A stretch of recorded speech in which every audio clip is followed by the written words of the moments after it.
आखिरकार शव यात्रा पर फूल और मखाने क्यों फेंकते हैं, जानिए। मृत्यु निश्चित है, यह पल संसार में सत्य है। मृत्यु को न तो बदला जा सकता है और न ही टाला जा सकता है। और जब किसी अपने की ही मृत्यु होती है और उस गंभीर माहौल में कई ऐसी चीज़ें होती हैं जिसके बारे में शायद ही कम लोगों को पता है। शायद ये बातें आपको भी नहीं पता होंगी कि जब शव यात्रा निकाली जाती है तो उस पर फूल, मखाने और सिक्के फेंके जाते हैं।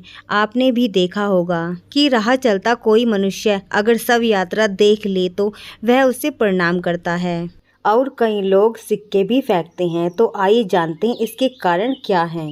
हिंदू धर्म एक ऐसा प्राचीन धर्म है जिसके कई सिद्धांतों को कहीं न कहीं वैज्ञानिक रूप से भी साबित किया जा चुका है। इसलिए आप कह सकते हैं कि इस धर्म में कही गई और लोगों द्वारा अपनाई जाने वाली हर बात के पीछे एक अलग मतलब होता है।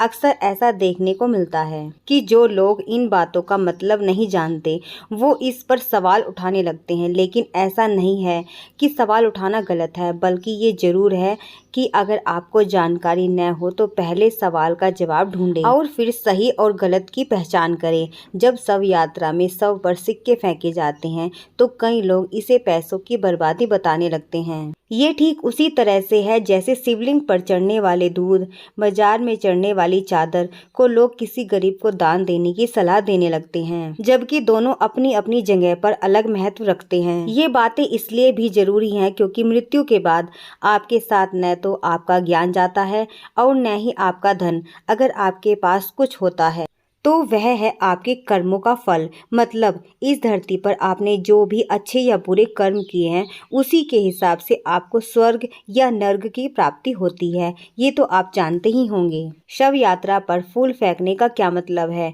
आइए जानते हैं। जब भी किसी व्यक्ति की मृत्यु होती है तो आपने देखा होगा कि सम्मान पूर्वक सभी लोग उस मृत आत्मा के पैर छूते हैं। पैर छूकर सम्मान व्यक्त करते हैं और उस पर फूल माला भी चढ़ाते हैं। अक्सर उसी व्यक्ति की फोटो पर माला चढ़ाई जाती है जो भूतपूर्व हो, मतलब उसने दुनिया को अलविदा कह दिया हो। कहते हैं कि मृत्यु के बाद व्यक्ति की आत्मा उस परमात्मा में विलीन हो जाती है जिसने हमें और आपको जन्म दिया है। अब जब शव यात्रा निकलती है तो फूल फेंककर श्रद्धांजलि अर्पित की जाती है, जिसका सीधा मतलब सम्मान व्यक्त करने से है। अब आप सोच रहे होंगे कि शव यात्रा पर मखाने फेंकने का क्या मतलब है, क्योंकि मखाने का सम्मान से दूर दूर तक कोई वास्ता नहीं है, लेकिन मरा हुआ व्यक्ति भी आपको कुछ सीख देकर जाए इसलिए ऐसा किया जाता है। आपने सुना होगा कि जब रावण को भगवान राम ने मार गिराया तो उन्होंने लक्ष्मण को रावण के पास भेजा और कहा कि जाओ,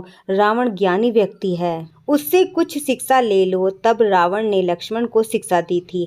जिस अहंकार के कारण रावण मारा गया, उसी अहंकार को खत्म करने के लिए मखाने फेंके जाते हैं। जिस तरह से मखाना बाहर से फूला हुआ होता है और दबाव पड़ने पर सिकुड़ जाता है, ठीक उसी तरह से व्यक्ति जब जिंदा होता है तो बाहर से काफी अकड़ू किस्म का होता है, लेकिन मरने के बाद वो एक लाश बनकर रह जाता है।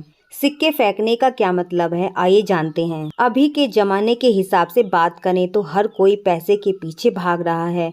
जो जितना कमा रहा है उसे उतना ही और कमाने की लालसा है। ऐसा लगता है कि मानो धन दौलत से किसी की संतुष्टि होने वाली ही नहीं, और आज तक जितने भी राजा महाराजा या धनी व्यक्ति हुए, कोई भी इससे संतुष्ट नहीं रहा। ऐसे में आम इंसान रोज की तरह किसी भी तरह जी रहा है, वो भला कैसे संतुष्ट हो सकता है। इसीलिए सिक्का फेंककर यह बताने की कोशिश की जाती है, जो इंसान जिंदगी भर उसके पीछे भागता रहा है वह मरने के बाद अपने आसपास सैकड़ों सिक्के होते हुए भी उसे उठा नहीं सकता, क्योंकि जब तक शरीर में प्राण है तभी तक आप कुछ भी कर सकते हैं। लेकिन धर्मशास्त्रों में यह सीख दी गई है कि व्यक्ति को जीवन में पैसे के पीछे भागने की बजाय अच्छे कर्म करने चाहिए। अगर आपको मेरे द्वारा दी गई जानकारी पसंद आई है तो वीडियो को लाइक कर लेना। अगर आप आगे भी ऐसी ही वीडियो देखना चाहते हैं तो चैनल को सब्सक्राइब कर लेना। जय श्री राम।